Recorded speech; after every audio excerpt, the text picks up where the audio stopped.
No है।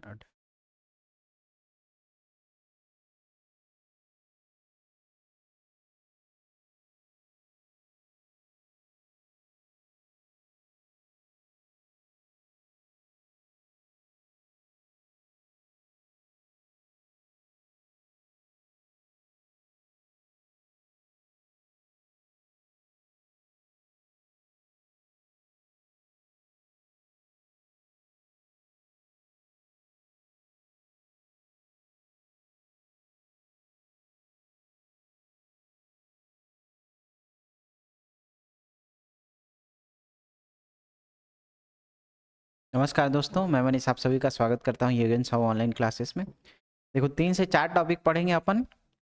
द्वितीय सविनय अवज्ञा आंदोलन के बारे में पढ़ेंगे, गांधी जी का द्वितीय आगमन पढ़ेंगे और 1937 में जो चुनाव होता है, ठीक है, आम चुनाव, उस आम चुनाव के बारे में पढ़ेंगे और 1940 का व्यक्तिगत सत्याग्रह। तो आज के डेट में अपन 4 टॉपिक देखेंगे। कल अपन देखेंगे भारत छोड़ो आंदोलन और 1946 में जो संविधान निर्मात्री सभा है और 1947 में देश आजाद होता है ना। तो किस किस जगह पे कौन झंडा फहराता है, इसके संबंध में देखेंगे। तो गिन चुन के ही टॉपिक बचे हैं। आज और कल में आपका क्या हो जाएगा, पूरा हिस्ट्री खत्म हो जाएगा। तो आज कौन सा टॉपिक देखेंगे? सविनय अवज्ञा आंदोलन का दूसरा चरण, गांधी जी का द्वितीय आगमन, 1937 का आम चुनाव और व्यक्तिगत सत्याग्रह के बारे में देखेंगे। सबसे पहले चीज देखो, सविनय अवज्ञा आंदोलन का द्वितीय चरण चालू होगा, है ना।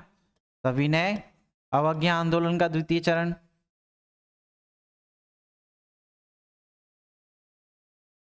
ठीक है। इस सविनय अवज्ञा आंदोलन के द्वितीय चरण या द्वितीय फेज में क्या होता है, छत्तीसगढ़ में डिटेक्टरों की नियुक्ति की जाती है, ठीक है। छत्तीसगढ़ में क्या नियुक्ति की जाती है? डिटेक्टरों की नियुक्ति की जाती है, डिक्टेटर की, है ना। किसकी नियुक्ति की जाएगी? डिक्टेटर की। डिक्टेटर की नियुक्ति की जाएगी और टोटल आपको यहाँ पे 8 डिक्टेटर देखने को मिलेंगे, ठीक है। कितने? 8 डिक्टेटर। इसके क्रम को लेकर के क्वेश्चन पूछा जाता है जी, इसके क्रम को लेकर के। तो इन डिक्टेटरों को आपको पढ़ना है तो एक पहला चीज क्रम के बारे में याद रखना, दूसरा चीज इसकी गिरफ्तारी के बारे में, इसकी गिरफ्तारी के संबंध में याद रखना, ठीक है। तो इस टॉपिक को अपन 2 आधार पे पढ़ेंगे। एक तो उसके क्रम के आधार पे, कितने हैं टोटल? 8, उनके क्रम के आधार पे पढ़ेंगे पहला चीज। दूसरा चीज इसकी गिरफ्तारी के आधार पे, ठीक है, गिरफ्तारी के आधार पे। तो इन 2 आधारों पे अपने को पूरा पढ़ना है इन डिक्टेटरों को। तो सबसे पहले क्रम में देखो, 8 लोग RSS करके याद रखना, RSS नाम सुने हो ना, RSS करके नाम सुने हो, और RMR करके याद रखना, RMR, ठीक है। तो ये 3 के बंच में याद रखना, RSS RMR करके याद रखना, है ना, RSS RMR। अब इसका मतलब क्या है जी? RSS मतलब R से पहले कौन चुने जाएंगे? रविशंकर शुक्ल, ठीक है। रविशंकर शुक्ल जी को क्या किया जाएगा? प्रथम डिक्टेटर नियुक्त किया जाएगा और यही क्वेश्चन पूछा जाता है, ठीक है। तो रविशंकर शुक्ल कौन है? फर्स्ट, प्रथम नंबर वाले डिक्टेटर हैं। दूसरा, आर के बाद एस, एस से शंकर लाल गनौद वाले याद रखना, शंकर राव गनौद वाले,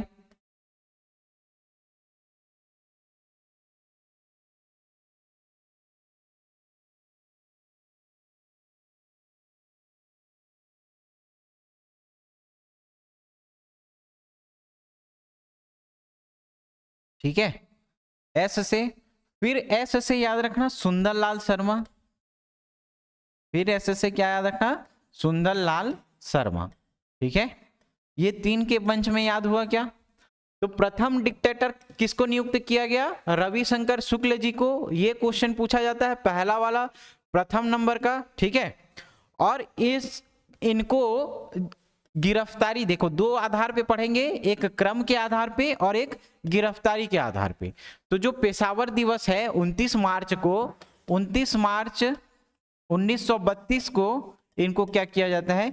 गिरफ्तार किया जाता है। आता है क्या? बिल्कुल आता है भाई। एक बार राधाबाई के गिरफ्तारी वाले डेट को पूछा हुआ है, तो याद रखे रहना कौन से दिन को पेशावर दिवस का आयोजन करते हैं?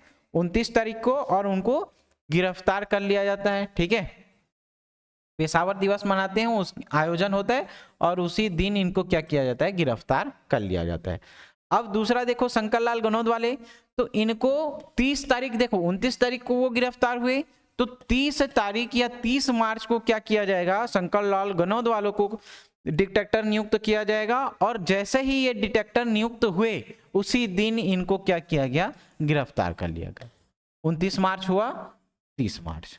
ठीक है, कब इनको गिरफ्तार किया गया? तो इनको गिरफ्तार किया गया 30 अप्रैल, याद रखना, एक महीने के बाद।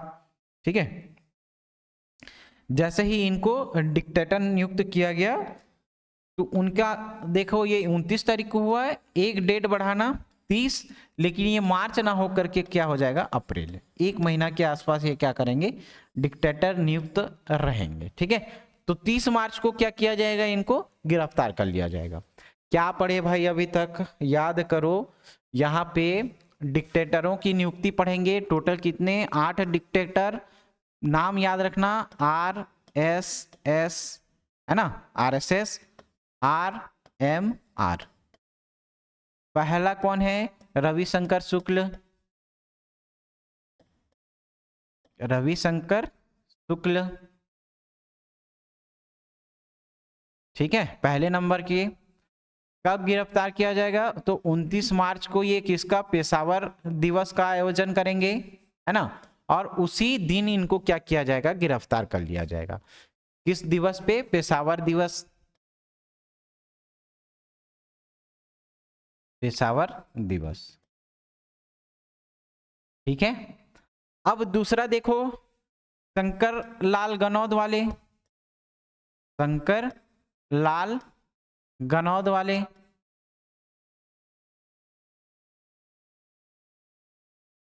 शंकर लाल गनौद वाले बनेंगे। इनको कब गिरफ्तार किया जाएगा? 29 से एक बढ़ाना है 30, लेकिन मार्च में भी दोनों में +1 करना। मार्च के बाद ये +1 मतलब अप्रैल। ठीक है, 30 अप्रैल को क्या किए जाएंगे? गिरफ्तार कर लिए जाएंगे। ठीक है, उसके बाद किसको डिक्टेटर नियुक्त किया जाएगा? तो सुंदरलाल शर्मा, याद रखना, सुंदरलाल शर्मा याद रखना। ठीक है, तो तीसरे नंबर के डिक्टेटर किसको नियुक्त किया जाता है? सुंदरलाल शर्मा को। और सुंदरलाल शर्मा को कब गिरफ्तार किया जाएगा? तो 19 याद रखना, क्या याद रखना? 19 अप्रैल। कब याद रखना? 19 अप्रैल। ठीक है, तो 19 अप्रैल को सत्याग्रहियों के साथ क्या किया गया? इनको बंद कर दिया गया। ठीक है, समझ में आया? तो 30 अप्रैल, 19 अप्रैल। अब दोनों में डेट कैसे है फिर भाई? जब इनको हुआ था यहां से, है ना, तो इनको जैसे दूसरे डिटेक्टर नियुक्त किए गए थे, इनको गिरफ्तार के लिए वारंट जारी कर दिया गया था, लेकिन ये अवेलेबल नहीं थे उस टाइम पे, है ना, रायपुर में नहीं थे। इस कारण इनको 30 अप्रैल को क्या किया गया? गिरफ्तार कर लिया गया। उनसे पहले ही सुंदरलाल शर्मा जी को क्या किया गया? डिटेक्टर नियुक्त कर लिया गया, लेकिन इनको 19 अप्रैल को जेल में डाला गया। ठीक है, दो चीज याद हुआ, RSS, RMR याद रखना, RMR, M से माधव परगनिया, R से याद रखना चतुर्थ नंबर की एकमात्र महिला डिक्टेटर राधाबाई, R से राधाबाई। और इन्हीं के गिरफ्तारी के डेट को पूछा गया था। एकमात्र महिला याद रखना, एकमात्र महिला याद रखना, एकमात्र महिला याद रखना, कौन? राधाबाई। ठीक है, इनके डेट को पूछा जाता है 13 जून, याद रखना, है ना, कौन सा? 13 जून। क्या याद रखना जी? 13 जून। 13 जून को राधाबाई को क्या किया जाता है? गिरफ्तार किया जाता है रायपुर के नगर पालिका के दौरान, है ना। और राधाबाई को क्या किया कहा जाता है जी? याद करो, तो राधाबाई को क्या कहा जाता है? राधाबाई को कौन 1918 के दौरान ये किसका कार्य कर रही थी? तो नगर पालिका में, नगर निगम में दाई का कार्य कर रही थी, है ना। ठीक, तो राधाबाई, R से राधाबाई, एकमात्र महिला, कौन से नंबर की? 4th नंबर की। और क्या याद रखना है इसके संबंध में? गिरफ्तारी कब हुआ? तो 13 जून। सब का डेट 1932। ठीक है, सबका डेट क्या याद रखना, 1932। ठीक, क्लियर, समझ में आया। अब देखो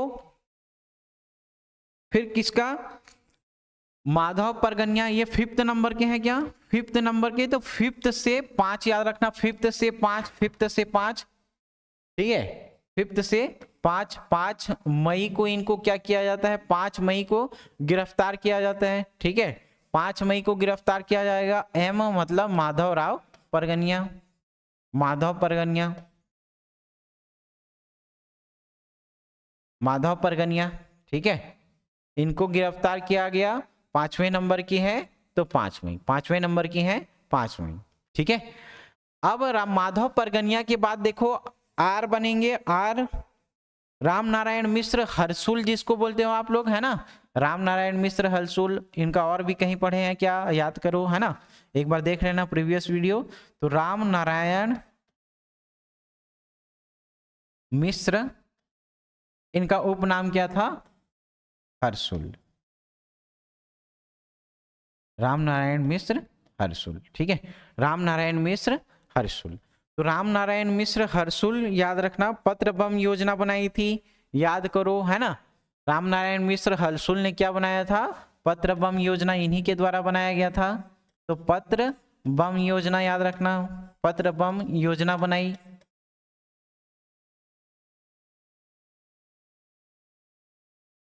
पत्र बम योजना राम नारायण मिश्र हर्सुल के द्वारा बनाया गया था, ठीक है।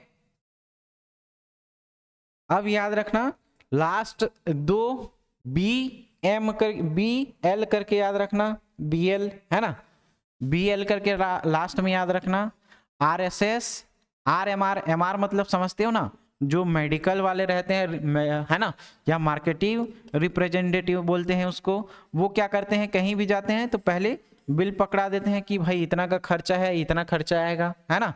तो बी से याद रखना, बी से याद रखना ब्रह्मदेव, ब्रह्मदेव, ब्रह्मदेव, और लास्ट नाम याद रखना लक्ष्मी नारायण तिवारी, लक्ष्मी नारायण तिवारी, है ना, कौन, लक्ष्मी नारायण तिवारी, लक्ष्मी नारायण तिवारी, ये कौन होंगे, लास्ट या अंतिम डिटेक्टर, इनको पूछा जाता है भाई। तो अंतिम भी याद रखना, अंतिम क्या, लक्ष्मी नारायण तिवारी, लक्ष्मी नारायण तिवारी। ये पूरा 8 का नाम हो गया। यहां से क्वेश्चन बनते हैं। दूसरे सविनय अवज्ञा आंदोलन के दौरान किसकी नियुक्ति की गई थी, तो डिक्टेटरों की नियुक्ति की गई थी, याद रखे रहना, ठीक है, समझ में आया। फिर इसके पश्चात देखना गांधी जी का द्वितीय सविनय अवज्ञा आंदोलन के दौरान ही छत्तीसगढ़ में दूसरे बार आगमन होता है। पहला कब हुआ था, 20 दिसंबर 1920 को, है ना। तो गांधी जी का द्वितीय आगमन होगा, गांधी जी का द्वितीय आगमन होगा, द्वितीय आगमन होगा, गांधी जी का द्वितीय आगमन होगा। कब होगा गांधी जी का द्वितीय आगमन, तो पहले वाला फर्स्ट वाला क्या था, याद करो, फर्स्ट वाला यहीं पे याद करो क्या था, 20 दिसंबर 1920 था क्या, ठीक है, 20 दिसंबर 1920 था गांधी जी का द्वितीय आगमन। अब दूसरा वाला क्या याद रखना, तो 2-2-3-3 करके, 2-2-3-3 करके याद रखना, 2-2-3-3 मतलब क्या, 2-2-3-3, तो 3-3 से 1933, ठीक है, 2-2 से ये दिसंबर था, ये याद रखना नवंबर, ठीक है, 22 से 28 नवंबर याद रख सकते हो, 6 दिन तक का, है ना, 6 से 7 दिन का, 22 से 28 दोनों सम संख्या वाला है, तो 22 से 28 नवंबर 1933, ठीक है, 22 से 28 नवंबर 1933 गांधी जी का द्वितीय सविनय अवज्ञा आंदोलन के दौरान छत्तीसगढ़ में क्या होता है, आगमन होता है। किसको लेकर के, अस्पृश्यता निवारण के संबंध में, अस्पृश्यता निवारण के संबंध में। लेकिन आके देखते हैं अस्पृश्यता निवारण के संबंध में आकर के देखते हैं अछूतो उद्धार के, तो इनके द्वारा जब आके देखा जाता है तो इनके पहले ही ये कार्य किसके द्वारा किया जा चुका है, पंडित सुंदरलाल शर्मा जी के द्वारा, पंडित सुंदरलाल शर्मा जी के द्वारा ये कार्य किया जा चुका है। ठीक है, शर्मा के द्वारा यह कार्य किया जा चुका था, यह कार्य किया जा चुका था, किया जा चुका था। इसीलिए क्या, इसीलिए पंडित सुंदरलाल शर्मा को गांधी जी ने गुरु की उपाधि दी, गांधी जी ने गुरु की उपाधि दी, गुरु की उपाधि दी, गुरु की उपाधि दी। किसको? सुंदरलाल शर्मा को। किस संबंध में? अस्पृश्यता निवारण के संबंध में। ठीक है, तो ये द्वितीय आगमन के संबंध में याद रखना, पहले डेट पूछा जाता है तो 2233 करके याद रखना, 2233 मतलब 1933, 22 से नवंबर, ठीक है 28, 22 से 28 सम संख्या वाला है, 22 से 28 नवंबर 1933, द्वितीय सविनय अवज्ञा आंदोलन के बारे में। ठीक है, तो इनका घटनाक्रम देखो, 22 तारीख को, 23 तारीख को, 24 तारीख को क्या क्या करते हैं जी। तो 22 तारीख को सबसे पहले दुर्ग पहुंचेंगे और वहां से सभा को संबोधित करके उसी रात को ये कहाँ आ जाएंगे? रायपुर के जो बूढ़ा तालाब है, रायपुर के बूढ़ा तालाब में आ जाएंगे। कितने तारीख को? 22 तारीख को। एक एक डेट याद रखना। 22 नवंबर को क्या करते हैं? तो 22 नवंबर को सबसे पहले दुर्ग के रास्ते आते हैं, वहां पे सभा को संबोधित करते हैं, सभा को संबोधित करेंगे, सभा को संबोधित करेंगे, फिर रायपुर आएंगे और रायपुर आकर के बूढ़ा तालाब के समीप क्या करेंगे? बूढ़ा तालाब के समीप, बूढ़ा तालाब के समीप लोगों को संबोधित करेंगे। ठीक है, आम जन को, आम जन को क्या करेंगे? संबोधित करेंगे। ये कहां पे है जी? ठीक, आम जन को संबोधित करेंगे और वहां पे जुलूस निकाला जाएगा। तो ये कौन सा डेट? 22 नवंबर याद हुआ क्या? दुर्ग स्टेशन पहुंचे, दुर्ग स्टेशन से वहां पे सभा को संबोधित किया, फिर रायपुर आ गए रात को ही, है ना, रात को ही कहाँ आ गए? रायपुर आ गए, रायपुर के बूढ़ा तालाब में, और यहाँ पे आम जन के साथ क्या निकाला? जुलूस निकाला। ठीक है, विशाल जुलूस या ऐतिहासिक जुलूस निकाला। ये 22 तारीख का डेट याद रखना। उसके बाद 23 नवंबर का डेट याद रखना। 23 नवंबर को क्या करते हैं भाई? तो रायपुर में है अभी देखो, तो 23 नवंबर को इनको गार्डन जाने का मन करता है ना। तो गार्डन में कौन सा? Victoria garden. गार्डन में कौन सा? Victoria garden. विक्टोरिया गार्डन जाते हैं, है ना। अभी इस विक्टोरिया गार्डन का नाम क्या है?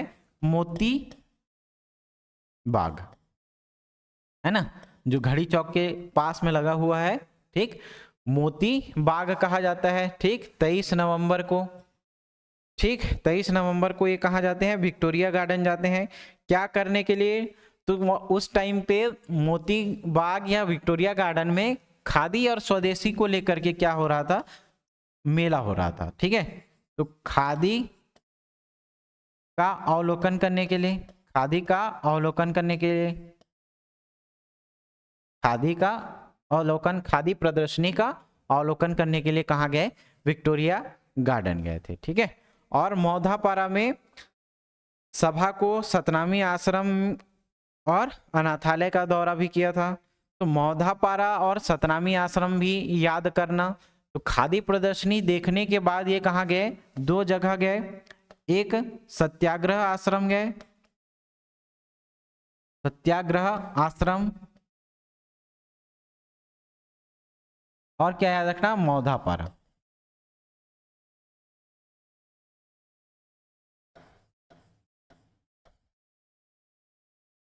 मौधापारा में आम जन को संबोधित किया, आम जन को संबोधित किया।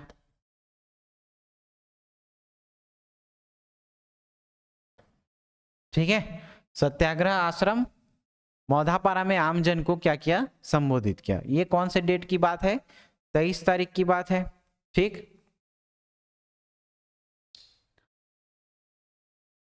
अब देखो 24 तारीख में भी कुछ होगा जी, है ना, 24 तारीख को होगा, याद रखना।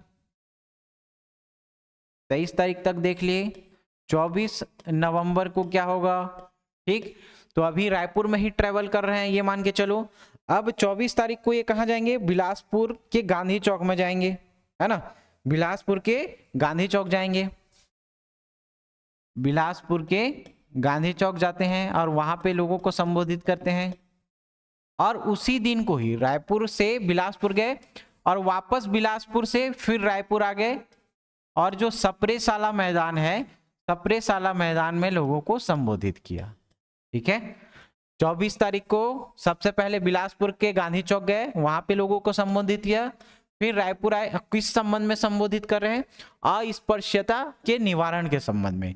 फिर रायपुर गए, रायपुर से वापस आकर के क्या किए, सप्रेशाला मैदान गए।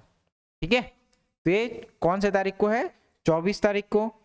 25 तारीख को सबसे मेन जगह जिसे क्या कहा, उनकी जनता की सक्रियता के देखते हुए धमतरी को छत्तीसगढ़ का क्या कहा, बारदोली कहा। ठीक है, धमतरी को छत्तीसगढ़ का क्या कहा, बारदोली कहा। वहां पे आंदोलन की सक्रियता को देखते हुए, ठीक है, तो कहाँ गए, मकई बंद चौक में अपार जनसमूह को संबोधित किया। ठीक है, मकई बंद चौक पहुंच के धमतरी के मकई बंद चौक, मकई बंद चौक जाकर के क्या किया, लोगों को संबोधित किया। ठीक है, लोगों को संबोधित किया, लोगों को संबोधित करने के बाद धमतरी के मकई बंद चौक में, तो वहां पे एक मराठी स्कूल था, है ना, मराठी कन्याशाला। उस मराठी कन्याशाला में भी लोगों को क्या किया, संबोधित किया। और इनकी सक्रियता को देखते हुए, महिलाओं की सक्रियता को देखते हुए, महिलाओं की सक्रियता को देखते हुए, महिलाओं की सक्रियता को देखते हुए धमतरी को क्या कहा, धमतरी को बारदोली की संज्ञा दी। धमतरी को किसकी संज्ञा दी, बारदोली की संज्ञा दी। बारदोली समझते हो ना,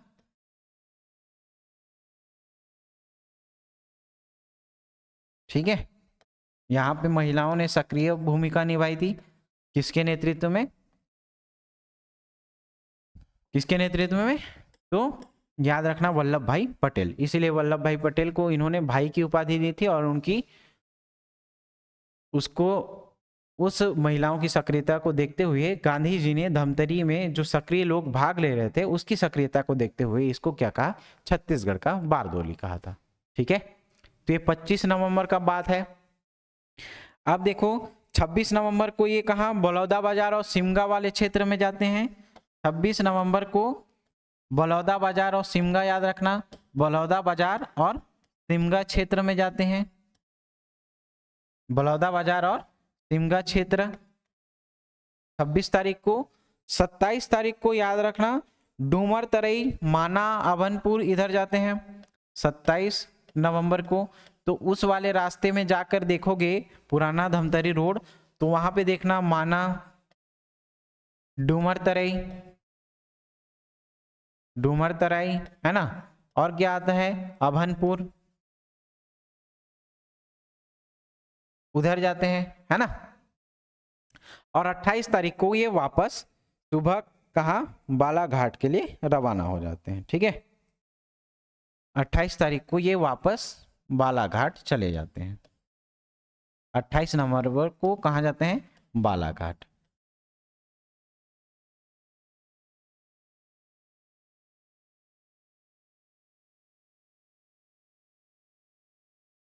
देखो ये घटनाक्रम को एक बार ठीक से देखो यार,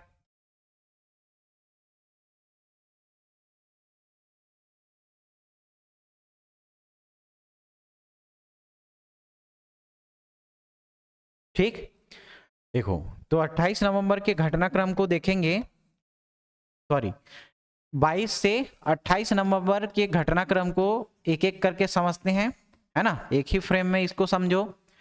22 नवंबर को सबसे पहले तो ये दुर्ग स्टेशन आते हैं, दुर्ग से ये कहाँ सभा को संबोधित करेंगे, दुर्ग से होते हुए ये कहाँ जाएंगे, फिर रायपुर आएंगे, दुर्ग से होते हुए ये कहाँ आएंगे, फिर रायपुर आएंगे, रायपुर के बूढ़ा तालाब में आम जन को संबोधित करेंगे और क्या करेंगे, जुलूस निकालेंगे। तो 22 तारीख का घटनाक्रम समझ में आया, दुर्ग आएंगे, दुर्ग से रायपुर आएंगे और आम सभा को संबोधित करेंगे। 23 तारीख को थोड़ा घूमने जाने का मन करता है तो कहाँ जाते हैं, गार्डन जाते हैं। कौन सा गार्डन, विक्टोरिया गार्डन। क्यों जाते हैं भाई, क्योंकि वहां पे खादी का अवलोकन, खादी सम्मेलन का क्या करने के लिए, अवलोकन करने के लिए जाते हैं, ठीक है। और कहा मौधापारा में आम सभा को संबोधित करेंगे और सत्याग्रह आश्रम को घूमने के लिए, देखने के लिए जाएंगे, अवलोकन करने के लिए जाएंगे। 24 तारीख को देखो बिलासपुर के गांधी चौक जाते हैं, तुरंत वहां से फिर रायपुर आते हैं, सप्रे साला मैदान में लोगों को संबोधित करेंगे।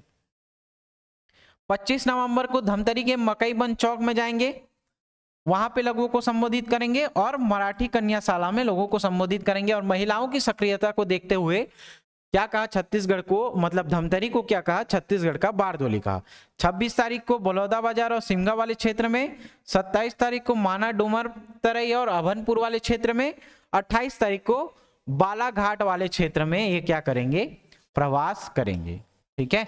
और इसी प्रवास को देखते हुए क्या लिखा जाएगा, राम नारायण तिवारी जी के द्वारा, या रामदयाल तिवारी जी के द्वारा गांधी मीमांसा नामक पुस्तक का विवेचन किया जाएगा, ठीक है।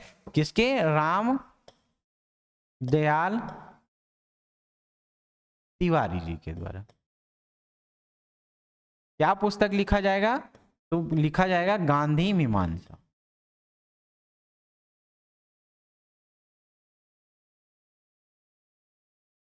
क्या लिखा जाएगा, गांधी मीमांसा। किसके द्वारा, रामदयाल तिवारी जी के द्वारा, ठीक है। तो ये गांधी जी का द्वितीय आगमन, ठीक है, गांधी जी का द्वितीय आगमन। उसके बाद हम लोग क्या पढ़ेंगे, प्रांतीय विधानसभा का चुनाव पढ़ेंगे 1937 का, ठीक। तो इस विधानसभा में जो फैक्ट इंपॉर्टेंट है आपके लिए, 3 डेट इंपॉर्टेंट है और इसी तीनों डेट से ही क्वेश्चन आता है भाई, है ना। एक याद रखना, देखो सबसे पहले 14 तारीख याद रखना, 14, और 14 दूनी 28 से 1 बढ़ा देना 29, ठीक है। अब ये क्या क्या डेट है समझाते चलता हूं। और एक चीज याद रखना, फिर 29 के बाद यहां देखो 8, ठीक है। क्या क्या है, 14 दूनी 28 में 1 जोड़ोगे क्या आएगा, 29, है ना। इसी 9 से 1 जोड़ के 1 घटाओगे तो ये क्या आ जाएगा, 8। अब क्या क्या है देखो, तो सबसे पहले 1900, अब ये तीनों डेट अलग अलग आएगा, 1937, 38 और 39, 2 जुलाई और 8 नवंबर, जुलाई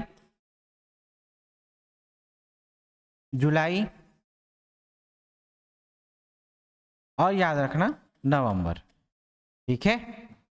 14, 29, 8, 14 जुलाई, 29 जुलाई, 8 नवंबर, 1937, 38 और 39, ठीक है।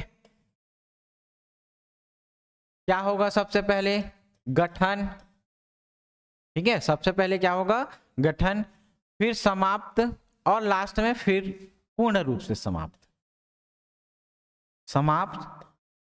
पूर्ण रूप से समाप्त, पूर्णतः समाप्त। क्या क्या है जी, ये समझो। देखो सबसे पहले आम चुनाव होगा 1937 का, 1937 के आम चुनाव में भारी मतों से क्या हो जाएगा, जीत जाएंगे भाई, ठीक है। तो टोटल 8 जगहों पे चुनाव होंगे, 8 जगह, उस 8 जगह देखो 1937 में 7 जगह पूर्ण रूप से विजयी, पूर्ण बहुमत से विजयी, और 1 जगह बहुमत की सरकार बनेगी। मतलब दोनों क्या करेंगे, दोनों पार्टी एक दूसरे के साथ क्या करेंगे, गठबंधन करेंगे, गठबंधन की सरकार बनेगी। तो बहुमत की सरकार 7 से 7 जगह, 1 सीट रहेगा, उस 1 सीट में क्या करेंगे, जो निर्दलीय है स्वतंत्र प्रत्याशी हैं कौन, ई राघवेंद्र राव बिलासपुर से, वो जीतते हैं। ठीक है, ई राघवेंद्र राव बिलासपुर से, ई राघवेंद्र राव जीतते हैं, ई राघवेंद्र राव,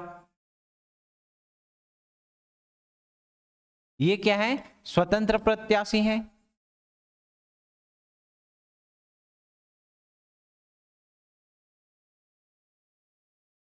स्वतंत्र प्रत्याशी कौन, ई राघवेंद्र राव बिलासपुर से। बाकी जो 8 में से बचे 7, इसमें पूर्णतः किसकी जीत हुई, तो कांग्रेस की जीत होगी। तो याद कैसे करोगे, 1937 में 7 आ रहा है क्या, तो 7 जो है पूर्ण रूप से बहुमत प्राप्त सरकार बनेंगे, और एक जो होगा वो एक्स्ट्रा स्वतंत्र प्रत्याशी रहेगा ई राघवेंद्र राव का। ठीक है, अब ये छत्तीसगढ़ में तो चुनाव हुआ, 7 सीटें कांग्रेस को मिली, 1 सीटें स्वतंत्र रूप से जो बिलासपुर क्षेत्र से थे ई राघवेंद्र राव उनको मिल गई। अब जो कांग्रेस है जीत गए, कितने, 7 सीट लेकर के बहुमत प्राप्त करके तो जीत गए। तो 14 तारीख को क्या किया इन्होंने, अपना पहला मंत्रिमंडल का गठन किया, 14 जुलाई 1937। जुलाई नवंबर याद रखना। ठीक है, 14 तारीख, 28 से 29 तारीख, 8 तारीख, +1 करना -1 करना। ठीक है, कौन सा, जुलाई नवंबर, और डेट 1937, 1938, 1939। क्या हुआ, तो सबसे पहले इसका गठन हुआ। इस गठन में याद रखना जो पंडित रविशंकर शुक्ल जी थे उनको क्या चुना गया था, तो यहां पे याद रखना रविशंकर शुक्ल जी को यहां पे शिक्षा मंत्री का पद दिया गया था। ठीक है, तो किसकी सरकार थी, तो डॉक्टर खरे का नेतृत्व में मंत्रिमंडल का गठन हुआ था। तो डॉक्टर खरे मतलब डॉक्टर नारायण भास्कर खरे। ठीक है, डॉक्टर नारायण भास्कर खरे के नेतृत्व में क्या हुआ, मंत्रिमंडल का गठन हुआ। मंत्रिमंडल का गठन हुआ कब, तो याद रखना 14 जुलाई 1937 को। अब 1 साल तक अच्छा खासा चला है, खरे की सरकार अच्छा खासा चली। ठीक है, अब ये क्या किए, खरे जी त्याग पत्र दे दिए 1 साल के बाद। 1 साल के बाद त्याग पत्र दे दिए, कहने का क्या मतलब है, 29 जुलाई 1938 को मतभेद हो गया, और मतभेद होने के बाद इन्होंने क्या किया, त्याग पत्र दे दिया। तो त्याग पत्र जैसे ही दिया तो कोई एक नया मुख्यमंत्री फिर बनेगा। तो जो शिक्षा मंत्री के पद में रखा गया था, शिक्षा मंत्री के पद में रखा गया था, वो क्या बने, सीएम बने। ठीक है, और इनके द्वारा शिक्षा मंत्री के पद में रहते हुए रविशंकर शुक्ल जी के द्वारा विद्या मंदिर योजना चलाई गई थी। विद्या मंदिर योजना चलाई गई थी, किसके द्वारा, पंडित रवि शंकर शुक्ल जी के। ठीक है, पंडित रविशंकर शुक्ल जी के द्वारा शिक्षा मंत्री थे, तो विद्या मंदिर योजना चलाया गया। तो जब ये देखो त्याग पत्र दिए नारायण भास्कर खरे, कब त्याग पत्र देंगे, तो ये 29 तारीख देखो है ना, अगला ही डेट क्या मिल रहा है आपने को, 29 तारीख मिल रहा है। तो 29 जुलाई को कांग्रेस क्या करेंगे, डॉक्टर नारायण भास्कर खरे त्याग पत्र देंगे, और इसी 29 जुलाई को कांग्रेस किसकी अध्यक्षता, किसके सीएम के द्वारा, तो पंडित रविशंकर शुक्ल जी की सीएम की अध्यक्षता में ये क्या करेंगे, पुनः क्या करेंगे जी, पुनः क्या करेंगे, मंत्रिमंडल का गठन करेंगे, मंत्रिमंडल का गठन करेंगे। तो ये डेट समझ में आया क्या, गठन हुआ है यहां पे, और यहां पे समाप्त हुआ है। किसका समाप्त हुआ है, पहले टर्म का, मतलब पहले मुख्यमंत्री जो बने हैं उसका क्या हुआ है, यहाँ पे खत्म हुआ कार्यकाल। फिर इसी 29 तारीख को कौन सीएम बने, पंडित रविशंकर शुक्ल, और ये क्या देंगे, 8 नवंबर को त्याग पत्र देंगे, 8 नवंबर को पूरा जो कांग्रेस है वो क्या करेगा, बहिष्कार करेगा चुनाव का, और चुनाव का बहिष्कार करने के बाद पूरा मंत्रिमंडल क्या करेगा, त्याग पत्र देगा, मंत्रिमंडल त्याग पत्र देगा। और क्या करेगा, 1940 में क्या करेंगे, जो पंडित रविशंकर शुक्ल जी हैं उनके द्वारा एक सत्याग्रह चलाया जाएगा जिसको क्या बोलेंगे, व्यक्तिगत सत्याग्रह।